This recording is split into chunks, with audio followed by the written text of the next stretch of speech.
தான். பெண்ணுடைய மறுபெயரே அதுதான். சுவாமி விவேகானந்தர் சின்ன வயசா இருக்கும்போது ஸ்கூலுக்கு போகும்போது ஆசிரியர் வழக்கமா கேட்கிற கேள்வியை கேட்டாராம். பெரியவன் ஆனோடனே என்ன ஆக போற அப்படின்னு சொல்லி. எல்லாரும் என்னென்னவோ சொல்லுவோம்ல, டாக்டர் ஆக போறேன், என்ஜினியர் ஆக போறேன்னு. சுவாமி விவேகானந்தருக்கு அந்த தெருவில் இருக்கக்கூடிய குதிரை வண்டிக்காரரை பார்த்தா ரொம்ப பிரியமா. ஒரு நாள் இவரை போல நம்மளும் குதிரை ஓட்டணும் அப்படின்னு நினைச்சாராம். அதனால ஆசிரியர் கேட்ட உடனே அது நினைவுக்கு வந்த உடனே நான் பெரியவனாகி குதிரை வண்டிக்காரனாக போறேன்னு சொல்லிட்டாரு. எல்லாரும் சிரிச்சிட்டாங்க. அவர் வீட்டுக்கு போறாரு, சோகமா இருக்காரு. அம்மா என்னப்பா சோகமா இருக்கான்னு கேட்கவும் நடந்த கதைய சொல்றாரு. சொன்ன உடனே அம்மா சொன்னாங்களாம், ஒண்ணுமே பேசலையா அம்மா, சிரிச்சுக்கிட்டு அவங்க பூஜை அறைக்குள்ள போய் ஒரு படத்தை எடுத்துட்டு வந்து காமிச்சாங்களாம். அது என்ன படம்னா, கிருஷ்ணர் பார்த்த சாரதியாக அர்ஜுனனுக்கு தேர் ஓட்டிக்கிட்டு இருக்கிற படம். அதை காட்டி சொன்னாங்களாம், கண்ணா நீ குதிரை வண்டி ஓட்டணும்னு ஆசைப்பட்டது தவறில்ல, கிருஷ்ணரை போல ஒரு குதிரை ஓட்டுபவனாக நீ ஆகணும்னு சொன்னாங்க. இதுதாங்க ஒரு தாயுடைய வளர்ப்பு, பண்பாடு. அந்த பிள்ளைகளுக்கு அத்தனையும் சொல்லி கொடுத்து வளர்க்கிறான். இந்த உலகத்துல பாதி ஆண்கள் பாதி பெண்கள்னு வச்சுக்கலாம். பாதி பெண்கள், மீதி உள்ள ஆண்களை பெற்றவர்களும் பெண்கள் தானே. பெண்கள் என்னன்னா ஏது உலகம். கவியரசரை பத்தி அழகா ஒண்ணு சொன்னாங்க. அதையும் தம்பி பாதி பாட்டு தான் சொன்னாரு. கவியரசர் ஒரு பெண்ணை எவ்வளவு மதிச்சிருந்தா உலகத்துல இருக்கிற நல்ல பெண்களோட லிஸ்ட் எல்லாம் அந்த பாட்டுல சொல்றாரு. அது செகண்ட் ஹாஃப்ல இருக்கு. கம்பன் கண்ட சீதை உந்தன் தாயல்லவா, காளிதாசன் சகுந்தலை உன் சேயல்லவா, அம்பிகாபதி அனைத்த அமராவதி மங்கை அமராவதி, சென்ற பின்பு பாவலர்க்கு நீ ஏகதி என்றும் நீ ஏகதி. ஆஹா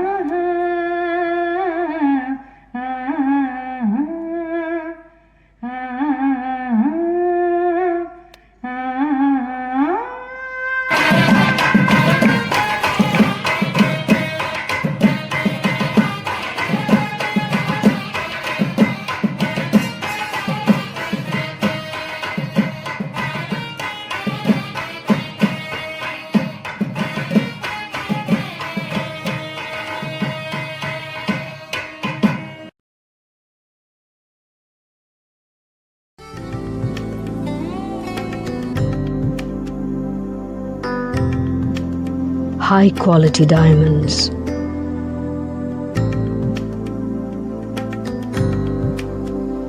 unique designer collection,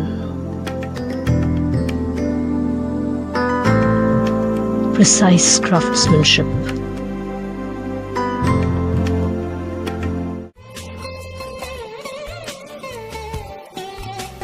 Meenu Subbaiah Diamonds. மொட்டை கோபுரம்னு பேரு. கோபுரமே இல்லாத இடம். அந்த இடத்துல கோபுரத்தை கட்டுறதுக்கு இவர் போய் எல்லா பணியும் செய்ய ஆரம்பிக்கிறாரு. அப்ப எல்லாரும் சொன்னாங்க, இங்க முனியையா இருக்கு, 8 நாளைக்கு மேல யாரும் இங்க திருப்பணி பண்ண ஆரம்பிச்சவங்க உசுரோட இருந்தது இல்லைன்னாங்க. ஒவ்வொரு நாளும் போய் அவர்களை பார்த்தார்கள். விபூதி பூசி சிவப்பழமா வெளியே வந்தார். 8வது நாள் திருப்பணி பண்ண ஆரம்பிச்ச 8வது நாள் அப்படியே சிவகடாட்சமா வெளியே வந்தார். எல்லாரும் சாஷ்டாங்கமா விழுந்து கும்பிட்டாங்க. அப்பதான் சொன்னார், உண்மையான மனதோடு திருப்பணி செய்கிற யாரையும் சிவன் தன் உயிரை எடுக்க மாட்டான், பணியை செய்ய வைப்பான்னு சொன்னார். நடந்த நிகழ்ச்சி, மீனாட்சி என்ன பண்ணா தெரியுமா, அப்பேற்பட்ட அந்த கோயிலுக்கு தளம் பூரா ஆடி வீதி பூரா பாவி, வடக்கு கோபுரம் முழுமையா கட்டி மொட்டை கோபுரத்தை நிறைவு பண்ணி 4 பக்கம் கோபுரத்தை அழகா கட்டி முடிச்சு மீனாட்சி அம்மன் கோயிலுக்கு கும்பாபிஷேகம் பண்றோம்னு கும்பாபிஷேகம் பண்றார். கம்பத்தடி மண்டபம், உலக பிரசித்தி பெற்ற சிற்பக்கலை கூடம், அருமையான கம்பத்தடி மண்டபம் கட்டினார். கட்டிட்டு கும்பாபிஷேகம்னு சொல்லி 1870களில் கும்பாபிஷேக தேதியை வச்சாரு பாருங்க. அப்ப திருவாவடுதுறை ஆதீனத்திலிருந்து ஊபேசா தமிழ் தாத்தா அந்த கும்பாபிஷேகம் பார்க்க திருவாவடுதுறை ஆதீனத்தின் சார்பில் போறாரு. போய் கும்பாபிஷேகத்தை பார்க்கிறார். பார்த்துட்டு ஒரு கட்டுரை எழுதுறாரு, நான் பாண்டிய மன்னர்கள் செய்த கும்பாபிஷேகத்தை கேள்விப்பட்டிருக்கிறோம், ஆனால் ஒரு பாண்டியனே நகரத்தார் உருவத்தில் வந்து கும்பாபிஷேகம் செய்தது இதுதான். நாகப்ப பாண்டியன், வெங்கடாசல பாண்டியன் பாண்டியர் பட்டம் கொடுத்தார். அந்த மீனாட்சி என்ன பண்ணா, ஆத்தூர் ஆறுமுகநேரி பக்கத்துல திருச்செந்தூர் போற வழியில ஆத்தூர்ல போய் இவர் கடன் வசூல் பண்ண போயிருந்த இடத்துல ஆறு தண்ணி மிகுந்து வர முடியாம இருந்த போது மீனாட்சி கோயில் அர்த்தஜாமம் பார்க்க முடியாம இங்க மாட்டிக்கிட்டமேன்னு நாகப்பையா நினைச்ச போது தாம்பாளத்துல கொண்டாந்து கோயில் தழுகைய மீனாட்சியே போய் கொடுத்தா அந்த நாகப்பையாவுக்கு. அப்படி திருப்பணி பண்ணார். தங்க குடம் அந்த மீனாட்சிக்கு அபிஷேகம் பண்றதுக்கு நகரத்தார். மீனாட்சி திருப்பணி 1. 2வது திருப்பணி என்ன தெரியுமா? காசியில விஸ்வநாதர் கோயில்ல விசாலாட்சிங்கிறதுக்கு தனி கோயில் கிடையாது. விசாலாட்சிக்கு விஸ்வநாதரும் ஒன்னாதான் இருந்தது. நீங்க தெரிஞ்சுக்கணும். 1890க்கு முன்னாடி விசாலாட்சிங்கிற அந்த அம்பாளுக்கு விஸ்வநாதரை போய் கும்பிட்டா அதோட விசாலாட்சி இருக்கான்னு ஒரு ஐதீகம். விசாலாட்சிக்கு தனியா கோயில், விசாலாட்சிக்கு தனியாக ஒரு கோயில் கட்ட வேண்டும் என்று இடம் வாங்கி அந்த இடத்தில் நாட்டுக்கோட்டை நகரத்தார்கள் தான் முதலாக காசியில விசாலாட்சி கோயிலை கட்டினார்கள். அந்த விசாலாட்சிக்கு இங்கிருந்து ஒரு சிலை ஒண்ணு வெள்ளியில போனுச்சு. அந்த சிலைய தங்க கவசம் பூஜை, ரொம்ப அருமையா சொர்ண கவசம், கர்நாடகாத்தானை சேர்ந்த கூனாயனாமவண்ண சிதம்பரம் செட்டியார் அவர்கள் ஸ்வர்ண கவசம் போட்டு 1910 ரொம்ப பிரமாதமா அந்த அம்பாள் தங்க விசாலாட்சியை செய்து வைத்தார்கள். இன்றைக்கு நினைத்து பாருங்கள், காசியில அன்னபூரணி எப்படி தங்கத்தில் அருள் பாலிக்கிறாளோ அதே போல நகரத்தார் சத்திரத்திலே தீபாவளி அன்றைக்கு மிக சிறப்பாக தங்க விசாலாட்சியும் அருள் பாலிக்க வைத்து சக்தி வழிபாட்டை செய்தவர்கள் நகரத்தார்கள். இப்படி சக்திக்கு ரொம்ப கொண்டாடுவார்கள். நிறைய ஆலயங்கள் சொல்லலாம், வரிசையா சொல்லிக்கொண்டே போகலாம். ஒரே ஒரு செய்தி மட்டும் சொல்லிட்டு நான் உங்களை ஆரம்பிக்கிறேன். வாரியார் சாமி எல்லாம் கேள்விப்பட்டிருக்கீங்களா? பார்த்திருக்கீங்களா? வாரியார் சாமியை பார்த்தவங்க ரொம்ப பேர் இருக்கீங்க. உங்களை பார்த்தாலே புண்ணியம். அவரும் விரையாச்சிலையை சார்ந்த முருப்பழ ரத்தினம் செட்டியார்னு ஒரு பெரிய சைவ சித்தாந்த வித்தகர், பெரிய பேச்சாளர் அந்த காலத்துல. 2 பேரையும் ஆந்திரா பக்கத்துல பெஜவாடாங்கிற ஊர்ல ஒரு பெரிய அம்மன் கோயில் இருக்கு. அந்த கோயிலுக்கு பக்கத்துல பேச கூப்பிட்டுருக்காங்க. இவர் போயிருக்காங்க 2 பேரும். அந்த பக்கத்துல ஒரு அம்மன் கோயில் இருக்கு. இந்த மாதிரி ஒரு புகழ் வாய்ந்த அம்மன் கோயில், சாமி கும்பிட போறோம்னு சொல்லி இவங்க 2 பேரும் போயிருக்காங்க. வாரியார் சாமியும் இந்த முருபட ரத்தனம் செட்டியாரும் போய் அந்த கோயில்ல உள்ள சாமி அந்த சன்னிதானத்துக்கு முன்னாடி ஐயர்கிட்ட போய் இந்த அர்ச்சனை பண்ற தட்டை 2 பேரும் கொடுத்திருக்காங்க. வாரியார் சாமியும் முருபட ரத்தனம் செட்டியாரும். கோயில்ல உள்ள ஐயர் தட்டை வாங்கிட்டு அடுத்த வார்த்தை எல்லாம் நம்ம மந்திரம் நட்சத்திரம் சொல்றதுக்கு பேர் சொல்லுவோம், நட்சத்திரம் சொல்லுவோம். இவர் அதே மாதிரி வாரியார் சாமி பேரை சொன்னார், கிருபானந்த வாரின்னார். அவர் அர்ச்சனை பண்ண ஆரம்பிச்சார்.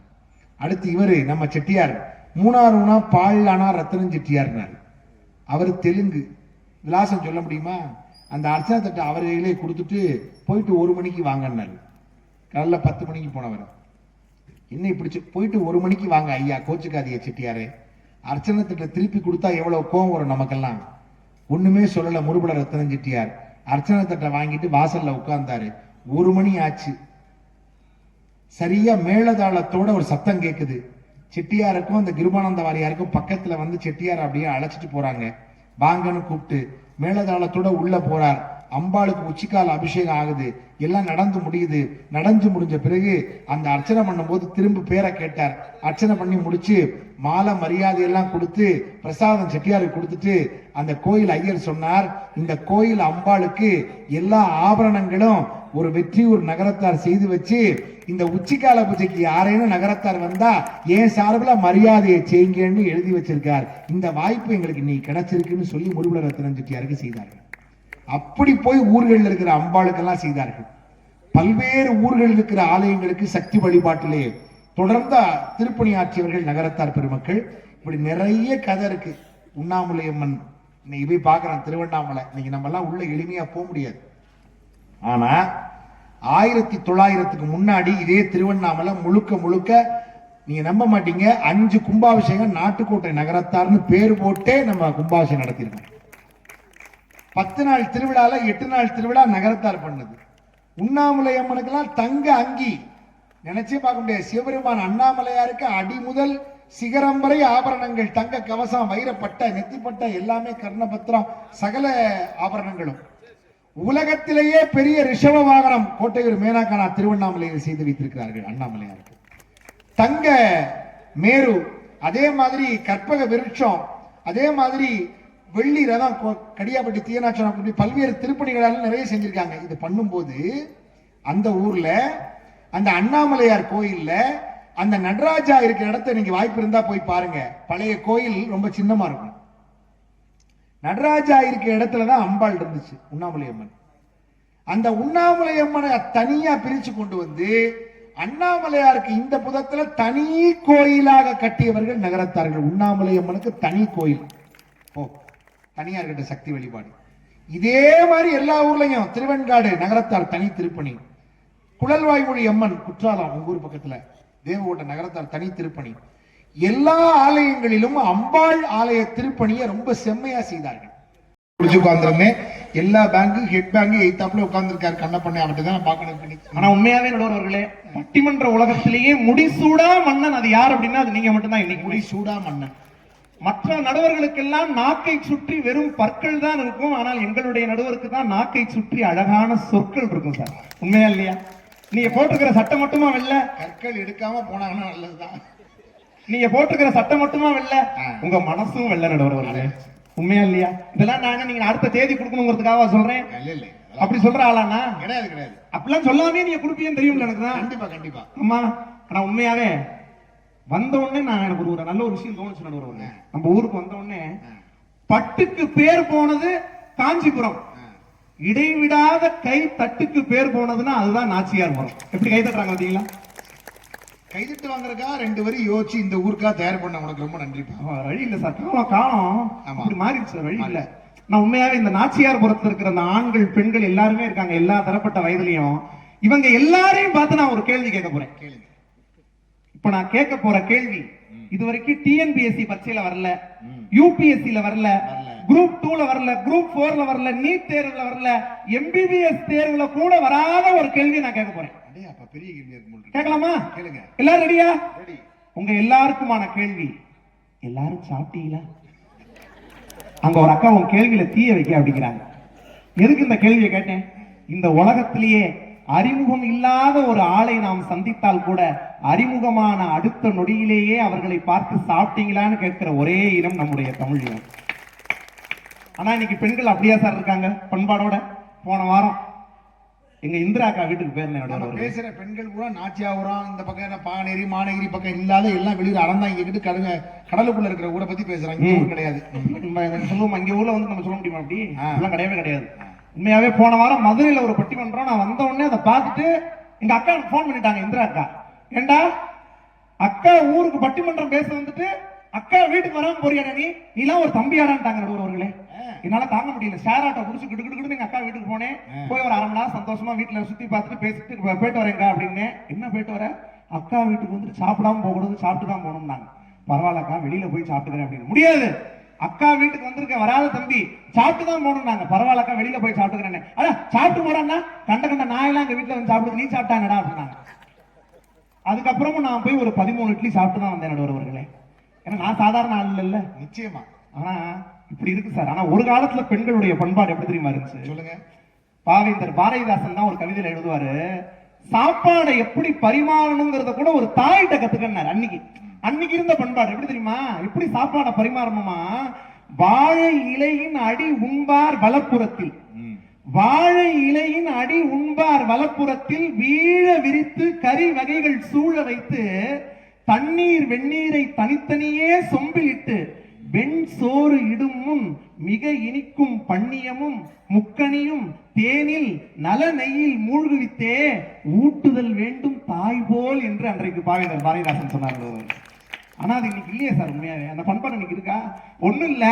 இன்னைக்கு இருக்கிற பெண்கள் வந்து வீட்டுக்காரரை எப்படி கூப்பிடுறாங்க நடுவர்களே? சொல்லுப்பா முதல்ல. எப்படி கூப்பிடுறாங்க?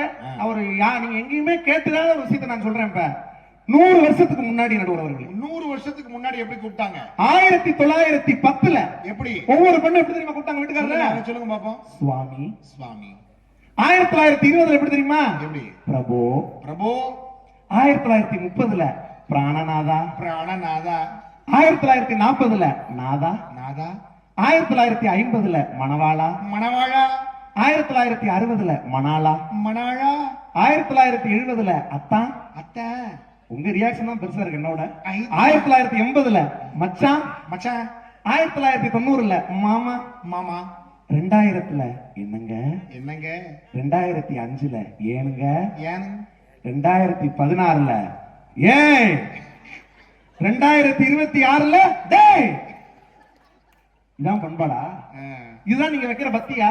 ஏங்க இவ்வளவு பேர் இருக்கீங்களங்க, உங்கள்கிட்ட கேக்குறேங்க, எனக்கு எவ்வளவு வயசு இருக்கும்னு நினைக்கிறீங்க? யாராவது சொல்லுங்க பாப்போம்.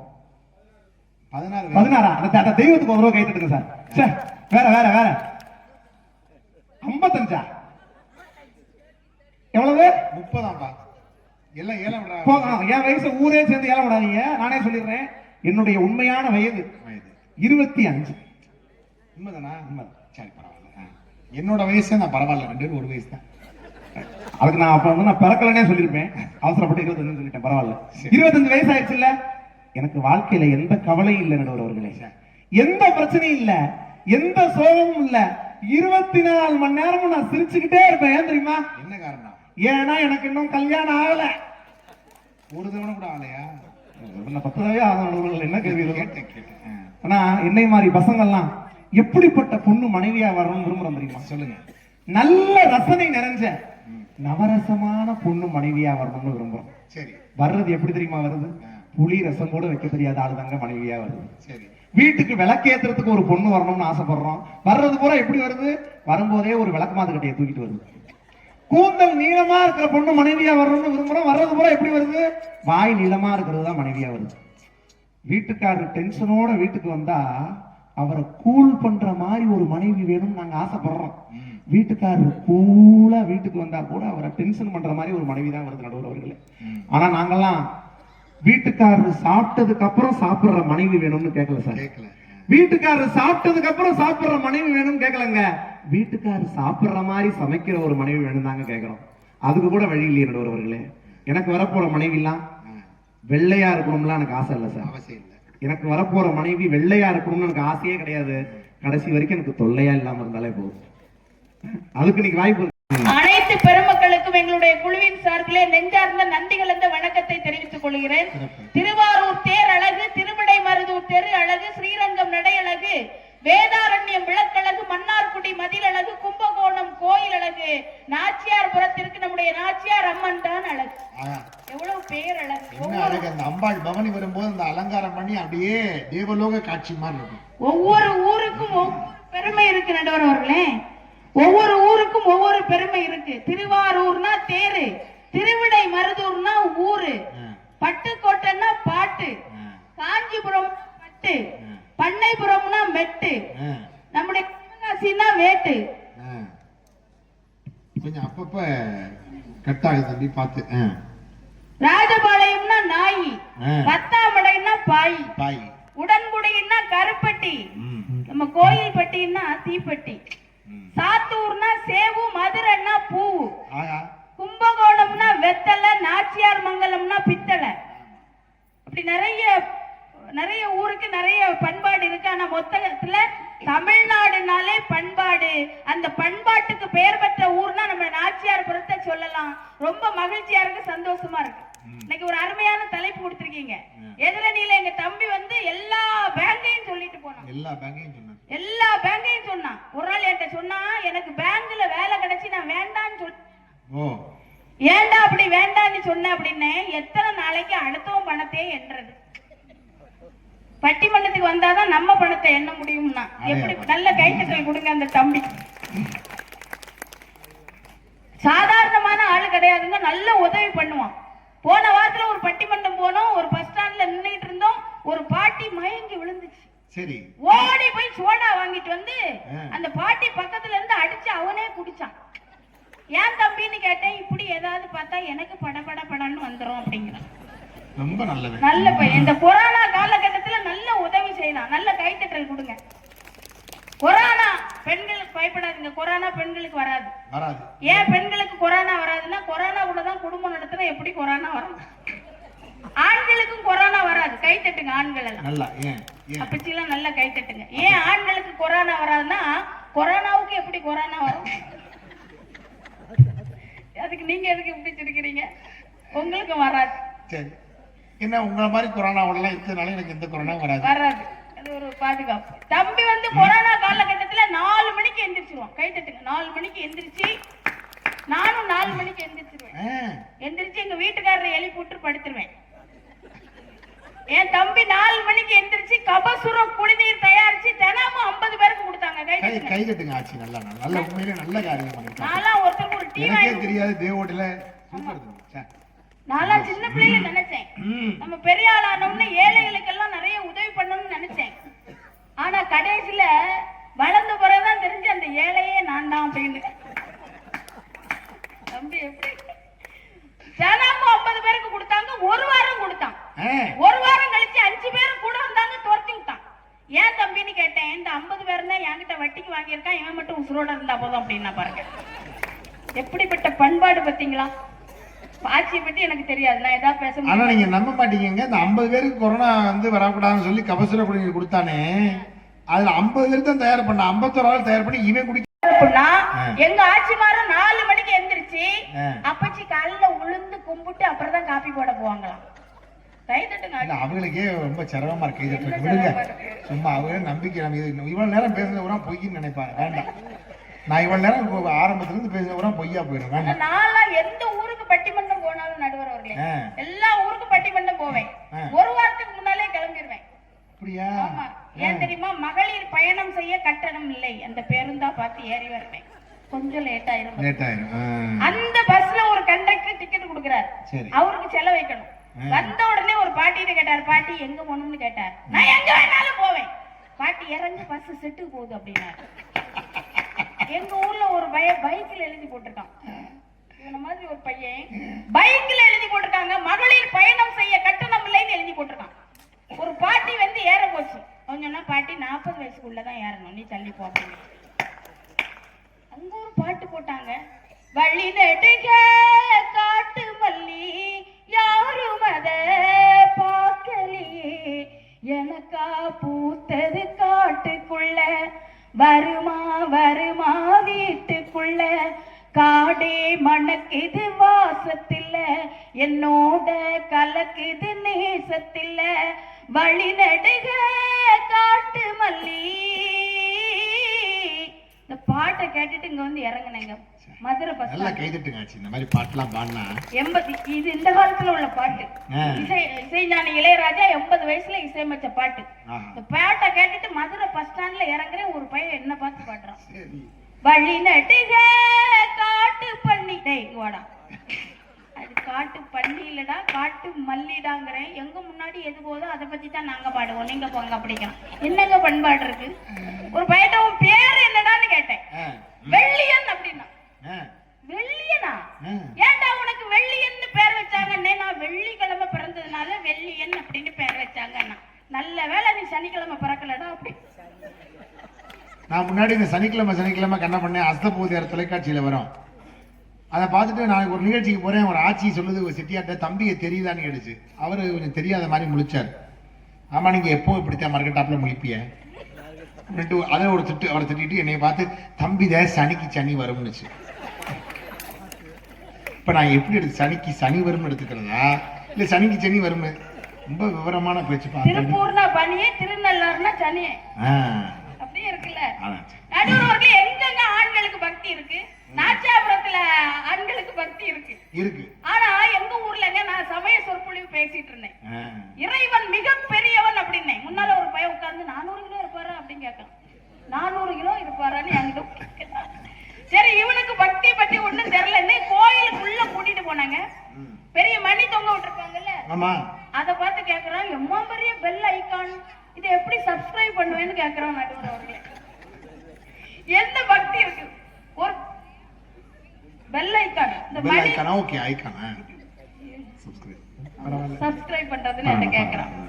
அவங்க புரிஞ்சிட்டாங்க, நான் சரியா கேட்கல. அந்த மைக்ல இந்த பக்கம் இருமல். ஒரு கொஞ்சம் காபி கொடுங்க நடுவர். இல்ல அதான் வேண்டாம் வேண்டாம் பரவாயில்லை, நோ தேங்க்ஸ் பரவாயில்லை. வாழ்க்கைன்னா என்னன்னு என்கிட்ட கேட்டா ஒரு பையன். நான் சொன்னேன், வாழ்க்கைன்னா நம்ம எந்திரிச்சா காபி, எந்திரிக்கலன்னா பாலுடா அப்படின்னு.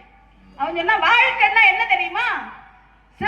பிரம்மா ஒரு போஸ்ட் போடுவாரு, விஷ்ணு அதை லைக் பண்ணுவாரு, சூப்பரமான அதை டெலிட் பண்ணிட்டு போயிட்டே இருப்பாரு அப்படிங்கிறாங்க நடுவர் ஒண்ணு. எப்படி சொல்றான் பாருங்க. ஆனா பொம்பளை பிள்ளைங்க அப்படியாங்க. பக்தினா பெண் குழந்தைகள்கிட்ட கேளுங்க. ஒரு பொம்மையை வாங்கி பொம்பளை பிள்ளை கையில கொடுங்க, ஒரு பொம்மையை வாங்கி பெண் குழந்தை கையில கொடுத்தா அது எப்படி வச்சுக்கும்? அந்த பொம்பளை பிள்ளை பொம்மைய அழகா பத்திரமா வச்சுக்கிறோம். அதுக்கு தலை சீவி, ரிப்பன் கட்டி, பூ வச்சு, தூங்கும் போது தான் கூடவே படுக்க வச்சுக்கிடும். அதே பொம்மையை அந்த பையன்கிட்ட வாங்கி கொடுங்க, முதல்ல தலையை திருகுவான், அப்படியே கைய முறிப்பா, நெஞ்ச பிளந்து பேட்டரி எடுத்து அப்பாட்ட கொடுப்பான், அப்பா அப்படின்னு கொடுப்பான். இப்ப பெண்கள்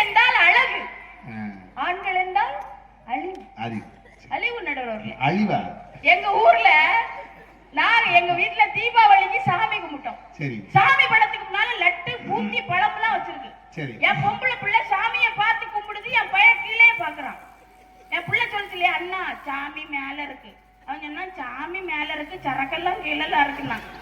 ஏய் சத்தம் போடாம சாமி முடுறானே, அதெல்லாம் சத்தம் போடாம சாமி முடலாமா, ஒரு 2 லட்டு எடுத்து கொடுமான்னா. டேய் சாமி கும்பிடுறதுனால லட்டு சாப்பிட்டா சாமி கண்ணை நோண்டிருந்தானே, அதெல்லாம் ஒண்ணும் நோண்டாதுமா, எடுத்து கொடுமாண்ணா. எப்படா உனக்கு தெரியும்னா, ஏற்கனவே 2 லட்டு எடுத்து துண்ணோம்ல, அப்ப நோண்டல. ஆண்கள் பக்தியில கொஞ்சம் வித்தியாசமா இருப்பான், ஆனா பெண் பிள்ளைகள் அந்த பக்தியில கூட கரெக்டா இருக்குங்க. அதனாலதான் சொன்னாங்க, ஆண்டவனை வேண்டினால் ஆண் குழந்தை பிறக்கும், அந்த ஆண்டவனே வேண்டுமென்றால் தான் பெண் குழந்தை பிறக்கும்னு சொன்னாங்க. ஆனா இப்ப 4 உண்மையை கூற வேண்டிய கட்டாயத்துக்கு தள்ளப்பட்டிருக்கேன். சொல்லுங்க. அதுக்கு முன்னாடி இந்த தலைப்பு என்னங்கிறது எனக்கு இந்த பேசினதுல மறந்தே போச்சு. தலைப்பே மறக்க வச்சுட்டாங்க. தலைப்பு என்ன? நெசமாதான் கேட்கிறேன். பக்தியிலும் பண்பாட்டிலும் பெரிதும் சிறந்து விளங்குபவர்கள் ஆண்களா பெண்களா?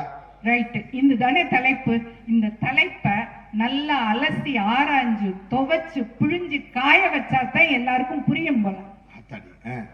ஏன்னா அந்த தலைப்பை எல்லாரும் மறக்கிற மாதிரி பண்ணிட்டாங்க. மலர்விழி, தங்கை மலர்விழி, அவங்களுக்கு இந்த எங்க அணியில இருக்கிற தம்பி மேல என்ன கோபம்னு எனக்கு இவ்வளவு நாளா தெரியல, நிஜமா தெரியல.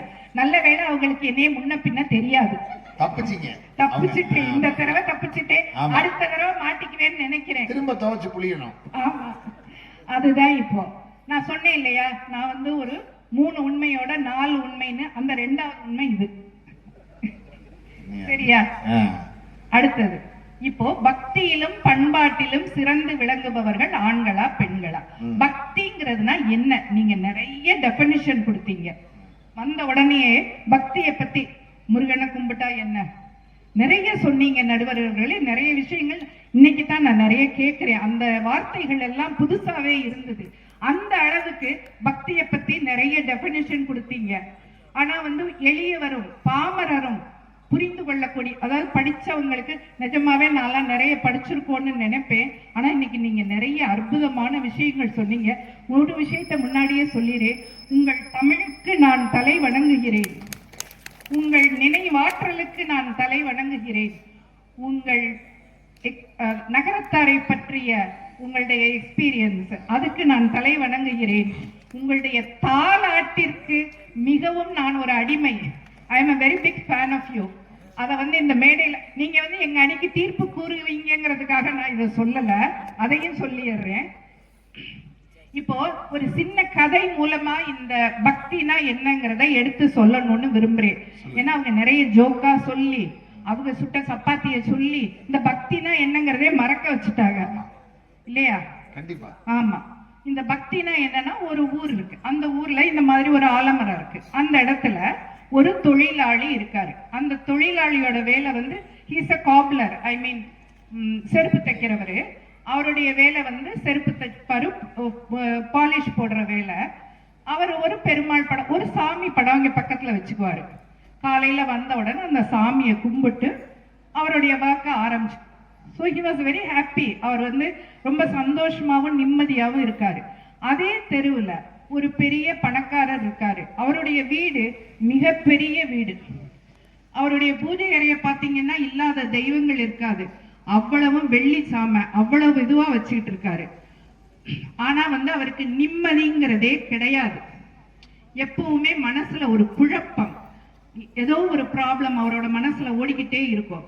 இந்த விஷயத்த வைகுண்டத்துல இருக்கிற நாராயணமூர்த்தி, சாட்சாத் நாராயணமூர்த்தியும் நாரதரும் பாக்குறாங்க. அப்போ இந்த நாரதர் கேட்கிறாரு நாராயணமூர்த்தி கிட்ட, சாமி இவர் இவ்வளவு பூஜை பண்ணி இவ்வளவு புனஸ்காரம் பண்றாரு, இவருக்கு நீங்க ஏன் நிம்மதியே கொடுக்க கூடாது? அவர் ஒண்ணுமே பண்ணல, வந்த உடனே சாமி கும்பிட்டுட்டு செவனேன்னு இருக்காரு, அவரை நிம்மதியா வச்சிருக்கீங்களேங்கிறாரு. அதுக்கு அந்த கடவுள் சிரிச்சுக்கிட்டே சொல்றாரு, நீ ஒன்னும் பண்ண வேண்டாம் நாரதா, கீழே பூலோகத்துக்கு போ, அவங்கள்ட்ட போய் நீ ஒரே ஒரு கொஸ்டின் மட்டும் கேளு. அதாவது வந்து நான் வைகுண்டத்துல இருந்து வர்றேன் அப்படின்னு சொல்லு. அவங்க உன்னை கேட்பாங்க, பெருமாள் என்ன பண்ணிக்கிட்டு இருக்காரு அப்படின்னு கேட்பாங்க. அதுக்கு நீ என்ன பதில் சொல்லணும்னா, ஒரு ஊசியில, ஊசியோட காது, நீங்க கூட சொன்னீங்களா காது, அந்த காதுல யானைய நுழைச்சுக்கிட்டு இருக்காரு பெருமாள் அப்படின்னு சொல்லு அப்படின்னு சொல்றாங்க. சரின்னு இந்த நாரதர் கேட்டுக்கிட்டு பூமிக்கு வராரு. வந்த உடனே அவர் ஃபர்ஸ்ட் அந்த ரிச் பர்சன் கிட்ட தான் போறாரு. அவர்கிட்ட போய், ஐயா, நான் வைகுண்டத்திலிருந்து நாரதர் வந்திருக்கிறேன். அப்படியா, வாங்க. பெருமாள் என்ன பண்ணிட்டு இருக்காரு வைகுண்டத்துல? அவர் ஊசி காதுல யானைய நுழைச்சுக்கிட்டு இருக்காரு. உடனே அப்படியே மேலே இங்கேயும் பாக்குறாரு. யோ, நீ நிஜமாவே நாரதரா இல்ல ஏதாவது ஃப்ராட் பண்ணிட்டு வந்திருக்கியா? இடத்த காலி பண்ணு அப்படின்னு நாரதர் வராரு. அடுத்தது இந்த ஏழை தொழிலாளியிடம் வருகிறார். வந்து கேட்கிறார், நீ ஐயா, நான் வைகுண்டத்திலிருந்து நாரதர் வந்திருக்கிறேன். அப்படியா சாமி? பெருமாள் இப்ப என்ன பண்ணிக்கிட்டு இருக்காரு? அவர் ஊசி காதுல யானைய நுழைச்சுக்கிட்டு இருக்காரு. ஓ, அவர் செய்வாரு. ஏன்னா இவ்வளவு பெரிய ஆலமரத்தையே ஒரு சிறிய விதைக்குள் அடக்கியவர், தன்னுடைய சிறிய வாயில் இந்த உலகத்தையே காட்டியவர். அவரால முடியாதது எதுவும் இருக்குமா? கட்டாயம் செய்வார் அப்படின்னு யாரு? இந்த தொழிலாளி சொல்றாரு. நாரதர் மேல வர்றாரு. இந்த மாதிரி 2 பேரும் சொல்றாங்கன்னு இப்ப தெரியுதா உங்களுக்கு ஏன் அவர் அவ்வளவு மன நிம்மதி இல்லாம இருக்காரு? ஏன் இவர் மன நிம்மதியோட இருக்காருன்னா, நம்பிக்கை இல்லாமல் அவர்கள் இறைவனை தொழுகிறார்கள். நம்பிக்கையுடன் தொழுங்கள். நம்பிக்கையுடன் தொழுதால் இறைவன் நம்மிடம் வருவார். நடுவர் அவர்களே, நான் ஒரு செய்தி சொல்கிறேன். வழிபாடு செய்யுங்கள், வழிபாடு செய்யுங்கள். ஆண்டவனுக்கு அருகில் நீங்கள் செல்லலாம். சேவை செய்யுங்கள், ஆண்டவனே உங்கள் அருகில் வருவார். வழிபாடு செய்யுங்கள், ஆண்டவனுக்கு அருகில் நீங்கள் செல்லலாம். சேவை செய்யுங்கள், ஆண்டவனே உங்களுக்கு அருகில் வருவார். இங்கு வழிபாடு செய்பவர்கள் பெண்கள், சேவை செய்பவர்கள் ஆண்கள். நான் ஒரு பெண்ணாக இருந்தாலும் இதை துணித்து சொல்கிறேன்.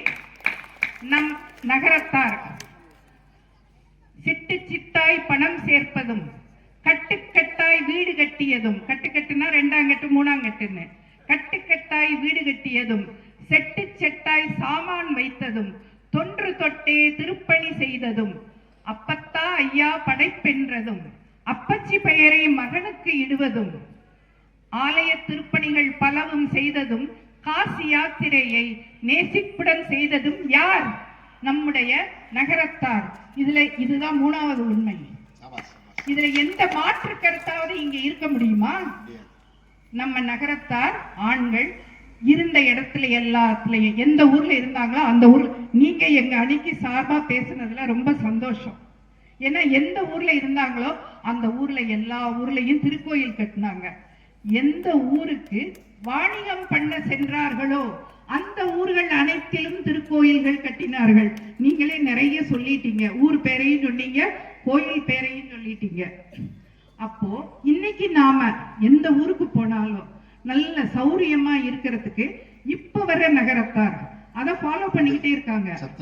சத்திரங்கள் கட்டியிருக்காங்க, நிறைய நிறைய பண்றாங்க, நிறைய சேவைகள் செய்கிறார்கள். முருகா முருகா அழகான முருகா, அழகான பழனி மலை ஆண்டவா, உன்னை அனுதினமும் பாட வந்தேன் வேலவா என்று எல்லாம் வல்ல எம்பெருமான் முருகனின் திருத்தாள்களை வணங்கி நடுவர் உள்ளிட்ட அவையோர் சபையோர் அனைவரையும் வணங்கி மகிழ்கிறேன். நடுவர் அவர்களே, அடுத்த ஒரு 5 நிமிடம் மட்டும். இப்ப என்னுடைய தம்பியும் சகோதரியும் ரொம்ப அருமையா பேசினாங்க. அதுல என் தம்பி ஒரு சம்பவம் சொன்னார்ல, அவர் மதுரைக்கு வந்தது உண்மை, 13 இட்லி சாப்பிட்டது உண்மை. ஆனா கொஞ்சம் கதையை தான் சொன்னாரு, மீதி கதையை சொல்லல. சொல்லுங்க. அப்ப என் கணவரும் எங்க வீட்டுல இருந்தார். சரி. அப்ப இவர் 13 இட்லி சாப்பிட்டு இருக்கும் போது என் கணவருக்கு நான் 15 இட்லி வச்சேன். அது எப்படி தெரியுமா? பாசமா, அத்தான் சாப்பிடுங்க அப்படின்னு சொல்லி. அப்ப தம்பி சொன்னாப்ல, அக்கா ஏதாவது ஒரு பாட்டு பாடுங்களேன் அப்படின்னு. அப்ப நான் பாடினேன், மாமாக்காக பாடுறேன்னு சொல்லி, ஏனத்தான் என்னை பாரத்தான் கேளத்தான் என்று சொல்லித்தான் சென்ற பெண்ணைத்தான் கண்டு அணைத்தான் பிடித்தான் வளைத்தான் இழுத்தான் எப்படி சொல்வேனடி கூப்பிட்டனே அதை நீ சொன்னியா? அதாவது 13 இட்லி சாப்பிட்ட கதையை சொன்னாரே, நான் பண்பாட்டை வளர்த்த கதையை நீ சொன்னாயா தம்பி? சொல்லல. அதெல்லாம் சொல்லணும்ல. அது எப்படி பெண்கள் அப்படின்னாலே பண்பாடும் பக்தியும் மிக்கவர்கள் நடுவர்களே. பக்தினா என்ன? நம்ம இறைவனை துதிப்பது மட்டுமா பக்தி? பதிபக்தி ஒரு வித பக்தி. கணவர் மீது கொண்ட பக்தி அது பதிபக்தி. நம்ம நாட்டின் மேல வச்சிருக்கக்கூடிய பக்திக்கு பேரு தேசபக்தி. நமக்கு பாடம் சொல்லி தரக்கூடிய ஆசிரியர்கள் மேல வச்சிருக்கிறது குரு பக்தி. இப்படி நாங்க பக்தி செய்யாத இடமே கிடையாது. ஒரு பெண் குழந்தை பிறந்தாலே அவ வளர ஆரம்பிக்கும் போதே பிறந்த இடத்துலயும் போக போற இடத்துலயும் எப்படி இருக்கணும்னு சொல்லி சொல்லி சொல்லி வளர்க்கப்படுறோம். இதெல்லாம் நம்முடைய பண்பாட்டுக்கான சான்று இல்லையா? ஒரு பெண்ணுனாலே பக்தியும் பண்பாடும் கல்லாகுமா, கலையெல்லாம் கண்கள் சொல்லும் கலையாகுமா, சொல்லெல்லாம் தூய தமிழ் சொல்ல, சுவையெல்லாம் இதழ் சிந்தும் சுவையாகுமா. அதே போல பெண்கள் எல்லாம் நம்ம நாட்டு பாரத பெண்கள் ஆக முடியுமா?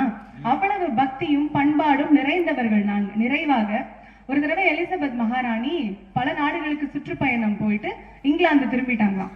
அவர்களை எல்லாம் சூழ்ந்து கொண்ட பத்திரிகையாளர்கள் கேட்கிறாங்க, அம்மா நீங்க இவ்வளவு நாடுகளுக்கு போயிருக்கிறீங்களே, எல்லா நாட்டிலயும் ஒரு சிறப்பு இருக்கும், இந்த இந்தியாவோட பாரதத்தோட பெருமையா நீங்க எதை சொல்லுவீங்க அப்படின்னு கேட்டப்ப அவங்க சொன்ன ஒரு பதில், அது இன்றைக்கு உங்களுக்கு தீர்ப்புக்கு ரொம்ப உதவியா இருக்கும், அதனால குறிச்சு வச்சுக்கோங்க.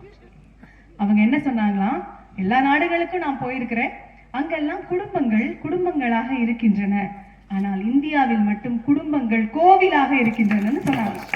இதுக்கு காரணம் அங்க ஒவ்வொரு வீட்டிலையும் இந்த நாச்சியம்மையின் சாட்சாத் அவருடைய ரூபமாக திகழக்கூடிய எங்கள் வீட்டு பெண்கள் அம்மாவாக தங்கையாக மகளாக இருக்கிறவங்க தானே.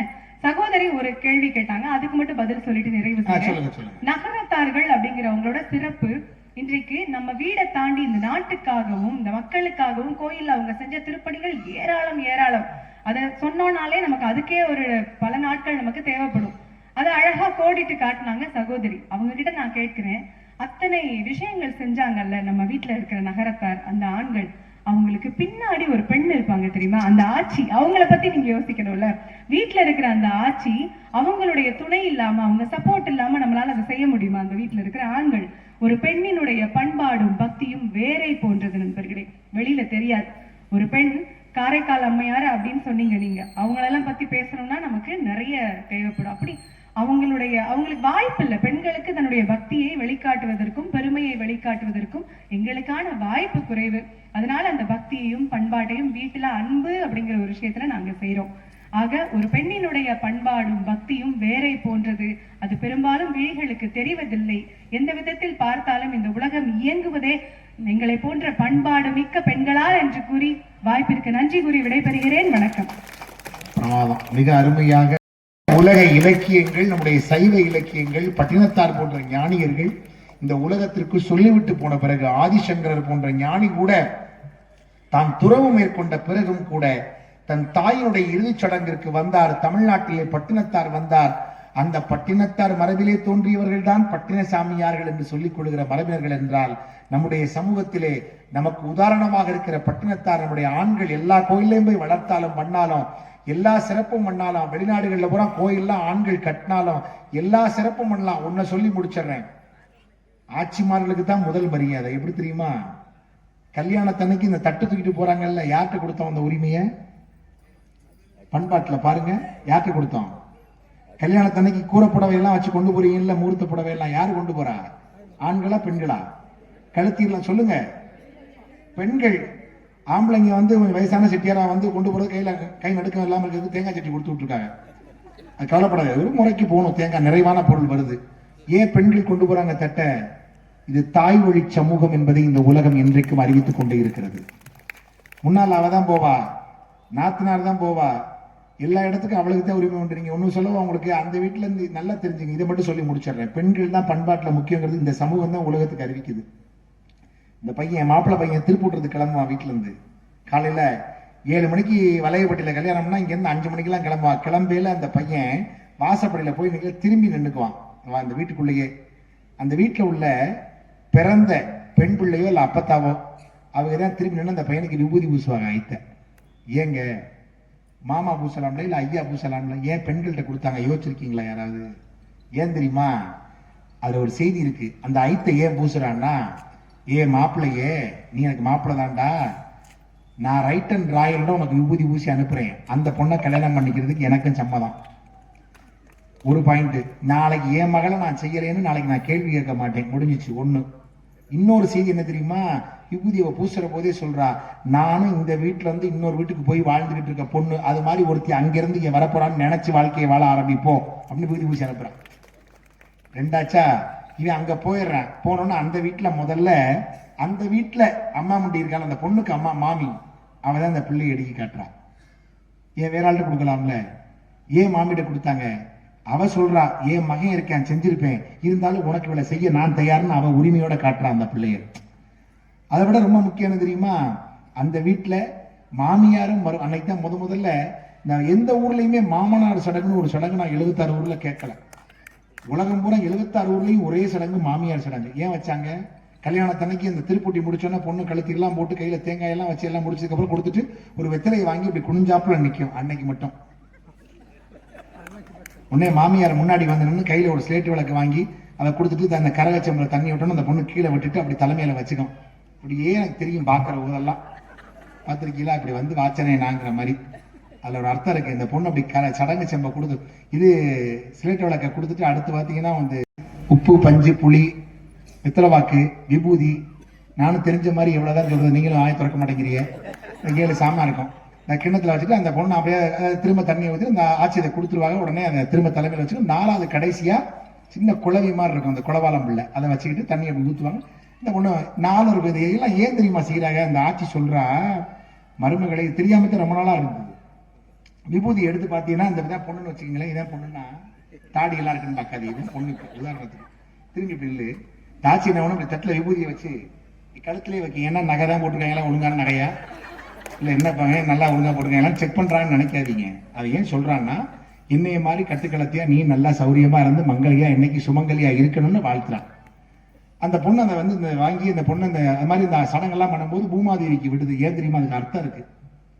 அந்த மருமகள்கிட்ட மாமியா சொல்றா, மருமகளை இது நாள் வரை இந்த வீட்டுல நான் தான் பஞ்சு எடுத்து திரிச்சு விளக்கேத்தினேன், அதான் பஞ்சு அதுல இருக்கு கிண்ணத்துல. நான் தான் விபூதி எடுத்து எல்லாருக்கும் பூசி விடக்கூடிய ஒரு வாழ்த்து சொல்லக்கூடியவளா இருந்தேன். அதே மாதிரி நான் தான் இந்த வீட்டுல படி எடுத்து உக்ரைன்ல இருந்து வந்த விருந்தினர்களுக்கெல்லாம் விருந்து படைச்சேன். நான் தான் சிலேட்டு விளக்கு கொண்டாந்து இந்த வீட்டுக்கு விளக்கேற்றக்கூடிய ஒளியா இருந்தேன். அதான் முதல்ல சிலேட்டு விளக்கு கொண்டாங்க வீட்டுக்கு ஒளியா, விளக்கொளியா நான் தான் இருந்தேன். கடைசியா சொல்றா, நான் தான் இந்த வீட்டுல சந்ததிகளை பெருக்குகிற, குலம்பாளும் பிள்ளைகளை பெருக்குகிற, சந்ததியை தருகின்றவளாக நான் தான் இருக்கிறேன். உடனே மருமகளை பார்த்து சொல்றா, இது நாள் வரை அந்த உரிமையெல்லாம் இந்த வீட்டுல என்கிட்ட இருந்துச்சு. இந்த நல்ல நாள்ல சகல பேருக்கு முன்னதாக நான் எல்லாருக்கும் முன்பு அந்த உரிமைகளை நான் உனக்கு தார வார்த்து தர்றேன், நீ அதை வாங்கிக்கணும்னா அந்த பொண்ணு அதே மாதிரி இதெல்லாம் நல்லபடியா கேட்டுக்கணும். பூமாதேவி எப்படி பொறுமையா இருக்காளோ அதே மாதிரி நானும் இருக்கேன் ஐத்த அப்படின்னு பூமாதேவிக்கு விட்டு, அந்த பூமாதேவி மாதிரி நானும் இருந்து இந்த குடும்பத்தை ஒரு வழி பண்ணாம அப்படிங்கிறது ஒரு மைண்ட் வாய்ஸ்ல இருக்கும். இருந்தாலும் அப்படி எடுத்து தலைமையில வச்சு, இந்த தலைமையில வச்சு தாங்குவேன் இந்த குடும்பத்தைன்னு அவ சொல்றதுதான் சார் இந்த சடங்கினுடைய தத்துவமாக வைத்தார்கள். அப்ப என்ன அர்த்தம்? பண்பாடு, பக்தி எல்லாமே பெண்கள்கிட்ட தான் கொடுக்கப்பட்டிருக்கு இந்த சமூகத்துல. தாய் வழி சமூகம், பெண் வழி சமூகம், இந்த பாரம்பரியத்துல தெரிய வரக்கூடிய முறைகள். இந்த தும்பு பிடித்தல் கூட கடவுளை கொண்டு வரக்கூடிய நிலை, அதை கூட பெண்கள் தான் திருமண வீட்டுல போய் பண்றாங்க. வீடுகளில் பண்ணும்போது ஆண்களும் பெண்களும் சேர்ந்து பண்றோம். ஆனா கல்யாண வீடுகளில் பெண்கள் தான் அந்த பக்தியை வளர்க்க வேண்டும், இறை செயல் அருள் இங்கே மகிழ வேண்டும் என்று தும்பு பிடிக்கிறார்கள், எல்லாம் செய்கிறார்கள். எனவே இது மறைமுகமாக பெண்களிடத்திலே கொடுக்கப்பட்டிருக்கிறது. ஏனென்றால் அடுத்த தலைமுறைக்கு கடத்த வேண்டிய பெரும் பொறுப்பு பெண்களிடத்திலே தான் இருக்கிறது. தாய்மை என்கிற பெரும் அந்த பாக்கியம் அவர்களிடத்திலே கொடுக்கப்பட்டிருக்கிறது. அதனால் பக்தியும் பண்பாட்டிலும் சிறந்து விளங்க வேண்டியவர்கள், விளங்கி கொண்டிருப்பவர்கள், விளங்கியவர்கள், எக்காலத்திலும் சிறந்து விளங்க வேண்டியவர்கள் பெண்கள் தான். எனவே அவர்கள் தான் காக்க வேண்டும், அவர்கள் தான் இந்த மரபை பாதுகாக்க வேண்டும் என்கிற அந்த தீர்ப்பினை இந்த மன்றத்திலே வழங்கி விடைபெறுகிறேன். நன்றி, வணக்கம்.